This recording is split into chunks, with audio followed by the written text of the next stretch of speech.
University. আমরা এখানে এসেছি আমাদের পার্মানেন্ট ক্যাম্পাসের দাবিতে, যেটা গত 8 বছরেও সম্ভব হয়নি।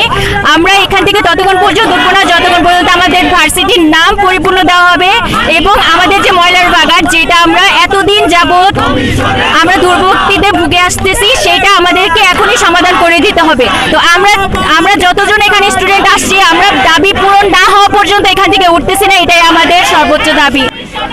ভর্তি পরীক্ষা দিয়ে চান্স পাওয়া পাবলিক বিশ্ববিদ্যালয় প্রতিষ্ঠার 8 বছর পর কমিশন 8টা বছর ধরে শুধু টালবাহানাই করে যাচ্ছে।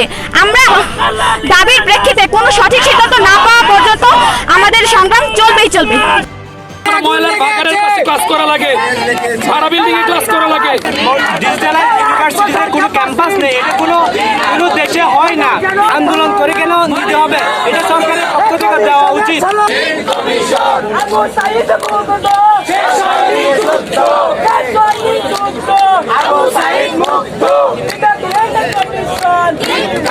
এলাকাবাসীর প্রতি শ্রদ্ধাশীল থাকেন এই বিশ্ববিদ্যালয়ে, তারা কিন্তু আমাদের গার্ডিয়ান, রাইট? আমরা এখানে তাদের কাছে মেহমান হিসেবে আসছি, তাদের প্রতি পূর্ণ রেসপেক্ট রাখেন, দেখবেন তারা আপনাদেরকে সাপোর্ট দিবে।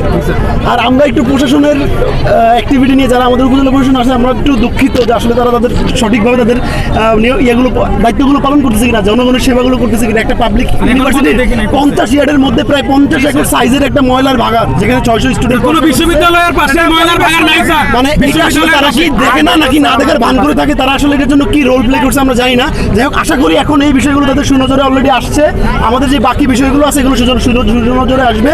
এলাকাবাসীকে ধন্যবাদ জানাচ্ছি যে তারা আসলে আপনাদের সাথে ময়লার ভাগাড়ের পাশে ক্লাস করতে হয় বাংলাদেশ ডিজিটাল ইউনিভার্সিটির শিক্ষার্থীদের। দীর্ঘ 8 বছরের ভোগান্তি নিরসনের জন্য শিক্ষার্থীরা নেমেছে রাজপথে। দাবি না মেনে নেওয়া পর্যন্ত রাস্তা ছাড়বে না কোনোভাবেই।